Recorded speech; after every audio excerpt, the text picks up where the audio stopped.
Thank you so much. सब तो पहला सारे मेरे वालों बहुत अदब सत्कार से सत श्री अकाल जी। अगों कही तो होंगे सत श्री अकाल। एक कल्चर खत्म हो गया बच्चों चो, घर भी जाइए ना साढ़े घर भी मैं आया बेटे सत श्री अकाल क्या केड़ा गेयर पाया कह दो आपको सत श्री अकाल। इतना ही सही। मेरी भतीजी मेरी बच्ची मेरी बेटी कितने पढ़ती है जी? सारी भतीजियाँ बेटियाँ ही होंगी हर सी डेंटिस्ट्री कर रही है फाइनल ईयर। मैं पूछा बेटे सीखा कुछ के नहीं, कहती चाचू जिदन दंद कट के दिखावगी दादा उदन पता लगेगा। सो अज एक डिफरेंट तरह का फील क्योंकि बीइंग प्रोफैशनल आर्टिस्ट असी रोज़ कितना कितने जाइदा है प्रोफैशनल आर्टिस्ट की तरह, पर जो तुम कितने एज वॉलंटियर एज कितने एक सेवक की तरह समाज सेवक की तरह जाने का मौका मिलता है, फिर तुम जो समाज के रूट्स तक पहुँचते हो ना बहुत सारिया गलों का उदों पता लगता है कि दुनिया समाज कितना परिस्थितियां चो कितना स्थितियां चो कितना के हालातों चो गुजर रहे हैं। So all thanks to Guru Ramdas medical university जिन्होंने अज मैं मौका दिता कि मैं बहुत सारे ऐसे परिवारों के नाल शामिल हो रहा जिन्होंने असी हमेशा हास्य वंडन की कोशिश की है, पर कितना कितने उन्होंने हास्यों के उत्ते थोड़ा जहा कितने कोई ऐसा बंदिश भी कई बार लग जाती जो अपने बच्चे के नाल किसी मुश्किल घड़ी जो लगते हैं। तो वाइस चांसलर साहब बहुत शुक्रिया, doctor A P Singh ji बहुत धन्यवाद, अमन जी और स्पैशली गुरशरण सिंह जी जोड़े बड़े मैं देखा निश्चय के नाल लगे हुए हैं, बड़ी एक बुलंद सोच के नाल लगे हुए हैं।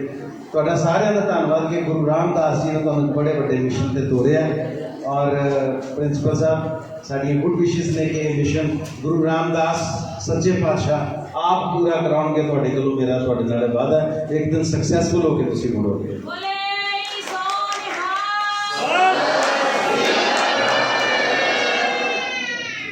हमने जो आप सारे जोत जग रही सी ना, जो आप लाइटनिंग कर रहे सी लैंप लाइटनिंग हो रही सी, उदों मैनू दो लाइना याद आई। कुछ पेरेंट्स सामने बैठे सी, हम एक पेरेंट मैं फादर साहब बच्चे के नीरज शायद उन्होंने फादर साहब बोल के गए हैं, तो मैनू मैडम श्रुति कक्कड़ बहुत अच्छा बोल के गए जी। मैनू वसीम बरेलवी साहब दी दो लाइना याद आई, बहुत अच्छे शायर ने। उन्होंने पहला शेर जो मैं सुनावागा वो रैलेवेंस नहीं अज के नाल, पर दूसरे शेर की बहुत रैलेवेंस है। उन्होंने शेर इतों शुरू होता है कि आज कहीं कोई खतरा भी कर उभरता है, आज कहीं कोई कतरा भी कर उभरता है तो समंदर के लहजे में ही बात करता है। आज कहीं कोई कतरा भी कर उभरता है तो समंदर के लहजे में ही बात करता है। वो एक शेर जी आज बहुत रेलिवेंस है, कहता खुली छतों के दिए तो कब के बुझ चुके होते। जो असी रोशन करते सी ना दीवार उदों मैं याद आई, खुली छतों के दिए तो कब के बुझ चुके होते, कोई तो है जो हवाओं के पर कतरता है। कोई तो है जो हवाओं में रोक लेंदा कि नहीं ये चिराग को बुझन नहीं दे सकती, नहीं ये दीवार रोशन रहेगा, ये शमा जगती रहेगी। वो रोशनी वो बुलंदी वो हवा कतरन का जो हौसला है ये तुहाडे अंदरों पैदा होंदा, कुदरत पैदा करती है। सो मैं बेनती करांगा कि डॉक्टर्स की टीम मैडिकल साइंस तुहाडे लई स्ट्रगल कर रही है, तुसीं सिर्फ इन्ना काम करना है, कदे अपने अंदर कमजोरी नहीं आउंदी नहीं, कदे नैगेटिविटी नहीं आउंदी। ये बीमारी नाल लड़न की कोशिश करनगे, तुसीं सिर्फ हालात नाल उदों तक लड़ते रहना है जब तक असीं इहदे ते पूरी तरह काबू नहीं पा लेते। ये खुली छतों के दिए बुझने नहीं चाहिए। और असी नैगेटिविटी नहीं अपने अंदर कदे भी आउंदी, पता नहीं होंदा कदों कुदरत तुहाडा डोर नॉक करदी आके सब कुछ ठीक हो जाता है। क्योंकि जो बहुत बड़ा पत्थर भी तोड़िया जा रहा होंदा ना कोई वो हैमर कर रहे होंगे आप, एक हथौड़ा ऐसा वजदा पत्थर चकना चूर हो जाता है। पर यह मत सोचो कि यह जी सट हथौड़े की हुण वजी है इन्हें पत्थर तोड़िया, पत्थर उन्हें 200 पहले हैमर के स्ट्रोक ने तोड़िया। जे पहले स्ट्रोक तो टुटना शुरू होया सी, लास्ट स्ट्रोक तो हम टुटिया, इसका मतलब ये नहीं जो पहले 200 स्ट्रोक बचे सी उन्होंने कोई मतलब नहीं, उन्होंने रल के तोड़िया।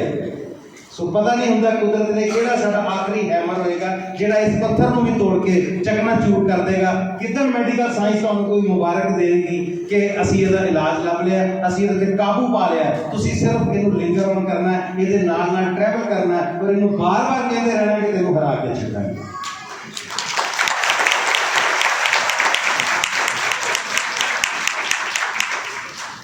हुण मैं दूसरी गल वाले पासे आउणा जी कि ये तो है जिहड़े बच्चे साडे प्रॉब्लम च ने सफर कर रहे हैं। पॉजिटिविटी की गल भी सामने आई, साढ़े नैगेटिविटी की मैं तुहानूं दसी कि आउण नहीं लगी। पॉजिटिविटी देखनी है, बच्चा उन्हें कितना सोहना तबला बजा के गया है। और तबला एक ऐसा दुनिया का सब तो औखा साज है। ये जब तक रिदम थोड़ी सोच या जहन च नहीं, थोड़ी रूह च जब तक यदा रिदम नहीं है, तबला उदों तक नहीं बज सकता। इन्ना टफ साज है और बच्चा कितने चाह नाल बजा रहा सी और परफेक्टली बजा रहा सी। और ये संगीत तो उदों तक ना तो चंगा लगता, ना समझ आता, ना तुसीं सीख सकते हो जब तक एक मैडिकल टर्म अजकल नवीं चली है डोपामाइन। जब तक तुहाडे माइंड च खुशी नहीं है, डोपामाइन नहीं बन रहा, तुहानूं संगीत चंगा नहीं लगता। इसदा मतलब उसके माइंड च कितनी पॉजिटिविटी है कि उन्हें संगीत चंगा लगता, उन्हें संगीत सीखा भी है। इसदा मतलब अंदरों पॉजिटिव है बच्चा। और ये अज अपनी जिंदगी अपनी खुशी में कितना सोहना जी रहा है। जरूर इनू घरों सपोर्ट होएगी। इदा के होर बच्चे जिहड़े अज इत्थे बैठे ने वो फैमिली की सपोर्ट पे बैठे ने। सो ये पॉजिटिविटी हमेशा अपने अंदर बना के रखो, जिंदगी को बिजी रखो, जिंदगी को बच्चो, अपने आप को तुसीं अच्छियां चीज़ां मसरूफ रखो, मशगूल रहो अच्छियां चीज़ां। पॉजिटिविटी दे विच रहो, नचदे टपदे गाउंदे रहो। गुरबाणी का महावाक है, हसंदियां खिलंदियां खावंदियां पहनंदियां विच होवे मुक्ति। सो ना हसना छड्डना, ना हेल्दी खाना छड्डो, ना ही अच्छा पाना छड्डो, ना ही खेडना मलना छड्डो। ਉਹਦੇ ਵਿੱਚ ही जिंदगी है, ਉਹਦੇ 'ਚ ही जीवन है, ਉਹਦੇ ਵਿੱਚ ही मुक्ति है। मुक्ति सिर्फ मर के नहीं मिलती, मुक्ति जिन्हें जिਉਂਦੇ जी हासिल नहीं की ਉਹਨੂੰ मर के भी नहीं लभनी। ये भी गल याद रखिए। मुक्ति तो जिਉਂਦੇ जी हासिल होगी तो पता लग गया कि मिल गई, नहीं तो मरोगी ना दसिया मिली कि नहीं मिली। किसी ने आके दसिया अज तक कोई नहीं दसदा। सो मुक्ति जे इस जन्म च नहीं है ना तो फिर तुहानूं बाद च कितों मिलेगी, ये कोई प्रमाण ही है नहीं। सो मुक्त होना होंदा बहुत सारी ऐसिया चीज़ों तो, ऐसे अजाबों तो जिहड़े असीं आप जिंदगी सहेड़े हुए जिन्हां दे विच असीं अपने आप को आप इंडल्ज किया होया। उन्हां मुसीबतां चों, उन्हां नैगेटिविटीज़ दे विचों, उन्हां कुछ ऐसियां घटिया सोचां दे विचों असीं अपने आप को मुक्त करना होंदा। उसे नूं मुक्ति कहंदे ने। मुक्ति की कोई अदरवाइज डिग्री नहीं है, इसदा कोई सर्टिफिकेट नहीं है कि तैनूं मुक्ति मिल चुकी है। सो नैगेटिविटी जो अंदरों निकल जाती है ना, वो 500 चीज़ां आपे निकल जाती हैं। नैगेटिविटी गई, साडी लड़ाई गई किसी नाल, साडा विरोध ही नहीं रह गया, साडी लड़ाई खत्म हो गई, साडी किसी नाल जैलसी खत्म हो गई, साडी तमा खत्म हो गई, लालसा खत्म हो गई। जब ये सब चीज़ां जिंदगी चों निकल गई, मुक्ति वैसे ही मिल गई। होर किहड़ी मुक्ति उपर जाके तो फिर किहने दस्सिया कि झूठे बहुत वधिया मिलते। बाबे ने बड़े वधिया उत्थे रोलर कोस्टर लाए हुए हैं, जाते बिठा दिंदा, बटन दब दिंदा, चलो जी घूमी जाओ। किसी ने दस्सिया उत्थे खुरचने लैके गोआ मारन लगे ने कि बाबू जी आ रहे उन्होंने गोआ खवाना होंगे। दस्सिया कि किसी ने?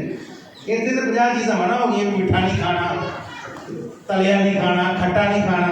उत्ते अगले खान देंदे ने, फिर फिके चौल खवाई जाएंगे, कहना मुक्ति हो गई तेरी चल। सो कहना मतलब इतने मुक्त हो के आप जाना है। और सब तो पहला नैगेटिविटी तो मुक्त होना, सिर्फ थैलेसीमिया नहीं, लाइफ च हर चीज़ तो मुक्त होना। ये चीज़ां तो मुक्त होकर जीवन स्वाद लगने लग जाता है, जिंदगी का बड़ा स्वाद आता है। क्योंकि बंदा माफ़ करना भी उदों ही सीखता जो नैगेटिविटी अंदर चली गई। जो तुम माफ़ ही कर दिता ना तो फिर कोई स्यापा ही नहीं दुनिया च रह। स्यापा तो इसे गल असीं माफ़ ही नहीं कर पाते किसी। और यही चक्कर है जो सानूं कुदरत नाल भी लड़ा दिंदा है। असीं कुदरत नूं नहीं कहने मेरे नाल इदां क्यों होया। सो थोड़ा जी जिंदगी मैं ज़्यादा सहमत नहीं बनी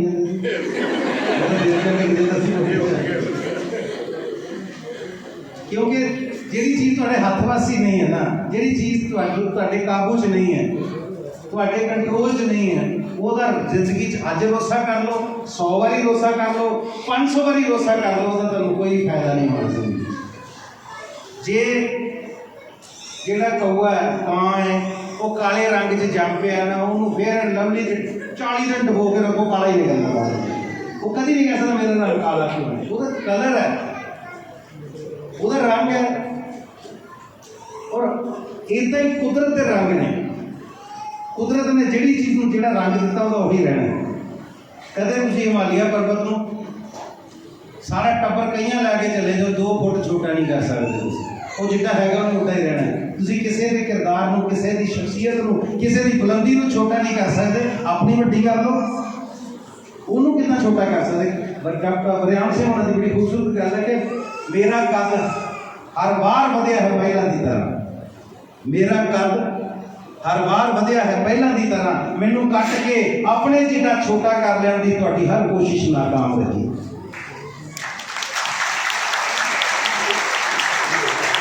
और बुलंदी, उचाई, हाइट तुहाडी, तुहाडे किरदार की, तुहाडी शख्सियत की, वो है जिहड़ी तुहाडी अपनी कमाई हुई है, जिहड़ी तुहाडी अपनी दित्ती हुई है। मैं अपने बच्चों को भी जे कोई बुलंदी, कोई शख्सियत दी है ना, तो भी मेरी दी हुई है। जिद्दन अपनी बनाएगा उदन पता लगेगा वो की चीज़ है। सो मैं कभी भी नहीं चाहांगा मेरे बच्चों से, तुहाडे ते कभी भी वो लाइना टुकन कि वो शख्स जिसका कद मेरे कद से बड़ा था, वो शख्स जिसका कद मेरे कद से बड़ा था, वो शख्स किसी और के पैरों पे खड़ा था। असी जिद्दे भी होइए अपने पैरों पे खड़े होइए। साडा जिन्ना कद, साडी जिन्नी बुलंदी, जिन्नी शख्सियत होवे, साडी अपनी कमाई हो। सो ये सारा कुछ उदों आंदा जदों अंदरों नैगेटिविटी करते हैं। और मैं बिल्कुल दसना चाहना कि मेरी सिस्टर, मेरे चाचा जी की बेटी है, ਉਹਦੇ ਬੱਚੇ ਨੂੰ ਵੀ ਥੈਲੇਸੀਮੀਆ ਦੀ ਪ੍ਰੋਬਲਮ ਉਹਦੀ ਬੇਟਾ ਚੱਲ ਰਹੀ ਨਾ। ਮੇਰੀ ਸਿਸਟਰ ਦੀ ਬੇਟੇ ਸਭ ਤੋਂ ਵੱਡਾ ਬੇਟਾ ਥੈਲੇਸੀਮੀਆ ਦੀ ਪ੍ਰੋਬਲਮ ਹੈ। ਲਓ ਮੈਂ ਭਾਵੇਂ ਇਸ ਵੇਲੇ ਜੋ ਬਾਈਡਨ ਦੀ ਸਿਫਾਰਿਸ਼ ਲੜਾ ਦੇਵਾਂ, ਉਹ ਥੈਲੇਸੀਮੀਆ ਜੋ ਬਾਈਡਨ ਵੀ ਨਹੀਂ ਠੀਕ ਕਰਾ ਸਕਦਾ। ਉਹਨੂੰ ਠੀਕ ਜਿੱਦਾਂ ਕਰਨਾ ਕੁਦਰਤ ਨੇ ਕਰਨਾ, ਪਰ ਉਦੋਂ ਤੱਕ ਕੁਦਰਤ ਦੇ ਅਨੁਸਾਰ ਅਸੀਂ ਚੱਲਣਾ। ਉਦੋਂ ਤੱਕ ਉਹਨੂੰ ਨਾਲ ट्रैवल कराना कि बेटा जब तक असी इनू विन नहीं कर लेते, उदों तक साडे अंदर भी पॉजिटिविटी रहेगी, तेरे अंदर भी पॉजिटिविटी रहेगी। सो गल हुण इस तो अगे निकलती है, हम प्रिवेंशन पे आने हैं, which is the most important part of this drive. When we talk about this drive, the most important part which you need to consider is the prevention. Prevention कोई सोचता कि कितना हो सकती, मैनू भी नहीं सी पता इत्थे आउण तो पहला तक ये तो कुदरती बीमारी है, इसकी प्रिवेंशन किवें हो सकती है। पर मैनूं इत्थे आके वीसी साहब नाल, प्रिंसीपल साहब नाल गल करन दा मौका मिलिया, डॉक्टर ए पी सिंह हुणां नाल, जिद्दां गुरशरण सिंह जी भी हुण दस रहे सी। असीं साडे इंडिया का कल्चर है, शादी तो पहले कुंडलियां मिलाउने हैं भी इन्हां दे गुण मिलते हैं कि नहीं मिलते। बड़िया मिला वेख तीजे महीने गुणा कोर्स नहीं लिया हुंदा है ना। अरे रखना इधर रख, तेरी गोदी मेरे हाथ, मेरी गोद तेरे हाथ, जे तू रखना तो रख, जे तू कटना तो कट, नहीं हो तेरे नाल कट गई और कोई कटे भी ना। सब दी कुंडलियां मिलियां होंदियां, 36 गुण मिले होंदे ने, फिर भी कचहरियां भरियां पईयां तलाक दे पेपर नाल। सो कुंडलियां नाल कुछ नहीं हुंदा। सॉरी टू से अपना बिलीव भी होएगा सारे का, मैं उस बिलीव की रिस्पैक्ट करदा, बट प्रैक्टिकल होकर भी गल कर कि जे कुंडलियां नाल ही सब कुछ हुंदा, कुंडलियां नाल भी बहुत कुछ हुंदा होएगा। जिहड़े बिलीव करते मैं उन्हां दे अगेंस्ट नहीं जांदा, पर कुंडलियां किसी चीज़ की ये नहीं कि LIC ने इंश्योरेंस दे दी, कुंडलियां मिल गई, लो जी ये हुण 7 जन्म लिए पक्के हो गए। बंदा 7 दिनों बाद कहता मुसीबत कदों कदों नत्तनी, वो घर दे भी कहण लग पैंदे भी कड्डी घरों चड़ेल भूत ना होर सहेड़ लिया, इदां ही है ना जी। सो ये तो प्रैक्टिकल गल्लां ने। समाज नूं तुसीं एक रिलीजियस इमोशन दे नाल कभी बैलेंस नहीं कर सकते। वो मेरा रिलीजियस इमोशन है कुंडलियां मिलाना, बट समाज का अपना एक समतोल है, बैलेंस है। वो साडी पर्सनैलिटी ने, साडी सोच ने, साडी अपनी एक जीवन शैली ने बैलेंस करना होंदा। पर जी अज चीज़ से मैं गल कर लगा बहुत इंपॉर्टेंट है कि कुंडलियां मिलाउणियां जरूर मिलाओ, जेडे नहीं मिलाते वो भी ना मिलाओ, क्योंकि अपना अपना शौक है। मेरी नहीं मिलाई गई कुंडली तो मैं झिड़का झुड़का खा के भी इन्ने साल कढ़ ही ले ब्याह दे गाँव न्याणे भी सैटल होने फिरते पे हम। सच्ची भाजी मेरे एक बार भी खिलाफ नहीं है भाई।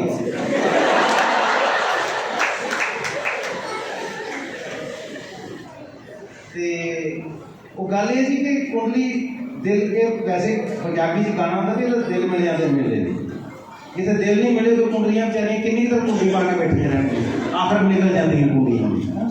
सो कहने का मतलब है कुंडली मिले ना मिले, एक चीज़ अज ही डिसाइड कर लो, आप भी अपने बच्चों लिए तो बच्चों के बच्चों लिए भी। और मैं तो प्रण करके जा रहा हूँ साहब, जो मेरे बच्चों की शादी का वक्त आएगा मैं जरूर करांगा, ये जरूर करांगे असीं।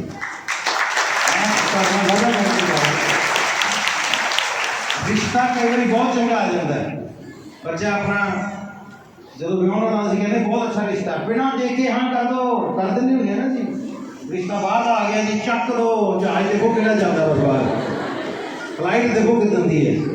असी 100 चीज़ा इदा दी सोचते हैं जिहड़ियां सानू ग्लैमराइज करदियां ने, सानू ग्लैमर जिहड़ियां चीज़ां दा हुंदा है, असी उहदे पिछे अपनी जिंदगी के किन्ने इंपॉर्टेंट डिसीजन नहीं सिर्फ उन्होंने परछावे थले उस शैडो थले ले लेने कि आ चीज़ां इत्थे हैगियां, जो नहीं हैगा उसदे बारे असीं गल नहीं करते। सो अज तो बाद जदों बच्चों की शादी होनी है ना, तो शादी तो पहला इतों तक कि गल अगे तक पहुँचे, बच्चा ही कभी नहीं अब तो मुझे वही शादी करवानी है, उस तो पहला उस गल तो उस नौबत तक आने तो पहला भी ब्लड टेस्ट जरूर करा लो।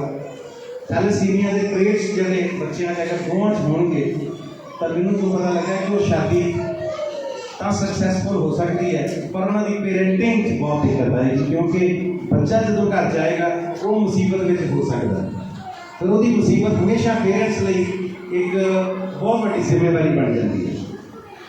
सो एक बड़ी सिंपल गल है कि असी अपने बच्चों को अगर खुशहाल जिंदगी देने वास्ते अपनी जिंदगी कुर्बान कर दें तो उन्होंने आने वाली जिंदगी भी सच जी है असी उन्होंने खुशहाल जिंदगी देने वास्ते अपना आप कुर्बान करते हैं, तो क्यों ना फिर असी उन्होंने अगे आने वाली जिंदगी जो असी भी शायद उन्होंने नाल नहीं होवांगे, उन्होंने दिक्कत ना आए, एक छोटा जिहा टेस्ट कराने से कोई दिक्कत नहीं, कोई हर्ज नहीं।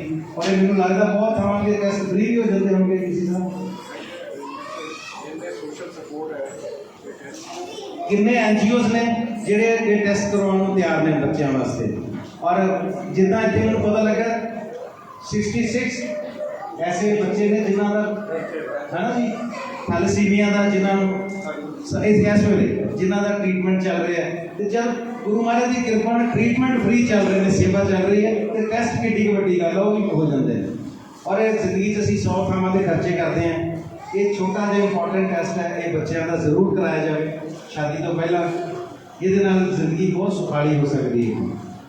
और लास्ट पे मैं ही कहूँगा कि ये कोई ऐसी प्रॉब्लम नहीं है जिदे अगे असीं सरैंडर कर दईए।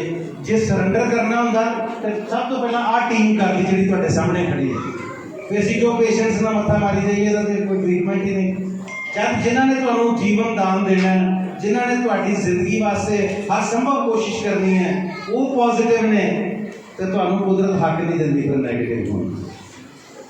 सो जिदा मैं वसीम बरेलवी साहब ने पहलों गल्लां कही सी कि शमा रोशन रखनी है, इस चिराग को बाल के रखना है, ये पत्थर के उत्ते आपां हैमर करते रहना है, पता नहीं केड़ा जरा स्ट्रोक होएगा वो लास्ट स्ट्रोक होएगा जब असीं इहनूं ब्रेक कर लांगे। और पॉजिटिविटी रखा करो अपने लिए भी, अपने बच्चे लिए, अपने गुआढ़ियों लिए भी। कई मैं ऐसे लोग भी देखे सोसाइटी जो सिर्फ मजा लेंदे ने, अच्छा हुए जदा कुछ नहीं तेरे वो खिंच की चुके हैं, अगला नॉर्मल गल करने तू एडी कचीची कदी कसीर की वट करना तो कुछ नहीं, वो एक हाए करके सारे टब्बर को नैगेटिव कर दिया, ज्यादा करो कुछ अगले वास्ते। वैसे मैं सुनिया कुछ मतलब इन्ना ज़्यादा तू कितों सुनिया तेनों कौन कह गया आके 10वीं तेरी 2 वाली कंपार्टमेंट आई थी, मैडिकल साइंस तेन सारी पता लग गई, तू सुनिया। सो ये सुनिया सुनिया यकीन ना कराया करो, ये लोग कुछ नहीं करते। कितने देखे GT रोड के उत्ते ट्रक के टैंपू खोबिया होंदा, 2-3 बंदे इधर पे ने 3 इधर पे ने, बेचारे एंबूलेंसा भजियां फिरदियां, पुलिस वाले FIR लिख रहे हैं, उधर मार हाल पारे पई होंदी, कुछ नहीं लोगों को उत्तर क्या एक्सीडेंट होए कहते नहीं ट्रक के टैंपू बड़ी देर बाद मिले ना जफ्फी मारी। देख के भी सिर्फ स्वाद लैने होंगे इन्होंने, इन्होंने लोगों तो भी बचना है। कुछ नहीं होता, बंदा बेचारा स्कूटर मोटरसाइकिल का घूम गया और जीटी रोड से पिया बेचारा करा रहा, ब्लड वो जा रहा, स्कूटर के परखचे उड्डे हुए ने, 400 बंदा आले दुआले खड़ा देखी जाता है, कोल खलो के किसी ने चुकना नहीं, भी हस्पताल लै जाओ, उत्थे गए नहीं बचता, उत्थे ही रास्ता नहीं बचता, भाई लै जाओ घरे अगला बच ही जाए। सो ये सोसाइटी ਦੇ ਵਿੱਚ ਵੀ बहुत सारे चेंजेस की जरूरत है। सो मैं चाहांगा कि सब तो पहला ਅਸੀਂ अपने आप को बदलिए, जिदन ਅਸੀਂ बदल लिया, एक एक ने बदलना शुरू करता, समाज अपने आप बदल जाएगा। वेट नहीं करनी कि पहला गुआढ़ी बदले फिर मैं बदलांगा, तुसी बदल जाओ, वो आपे ही बदल जाएगा, वो नहीं बदलेगा, वो बच्चे बदल जाएंगे, सोसाइटी बेहतर हो जाएगी। सो आज जो प्रॉमिस मैं करके जा रहा वो प्रॉमिस तुसी भी करना कि अपने बच्चों के ਅਸੀਂ शादी तो पहला ब्लड टेस्ट जरूर करावांगे और ब्लड टेस्ट भी आपस मिला के देखेंगे। मेरी कोई फिर गुरु रामदास साहब का शुक्रिया अदा करना, उन्होंने चरणों च नतमस्तक हो गए कि एक तो उन्होंने एडी बड़ी मैडिकल सहूलत इस इलाके को दी हुई है, उस तो बाद ऐसी सुचजी सोच दी है और इन्नी बुलंद हौसले वाली टीम दी है कि जिन्होंने तहैया किया है कि गुरु Ramdas institute of medical science का नारा थैलेसीमिया मुक्त भारत साहब। बहुत अच्छे डॉक्टर साहब, मेरी विशेष परिणाम लास्ट पे स्पैशली वो बच्चे जोड़े सफर कर रहे हैं इस प्रॉब्लम के नाल, आप सारे गुरु महाराज का जयकारा बुलंद करके नवी सोच के नाल तो जावांगे। बोले सो निहाल। Thank you so much.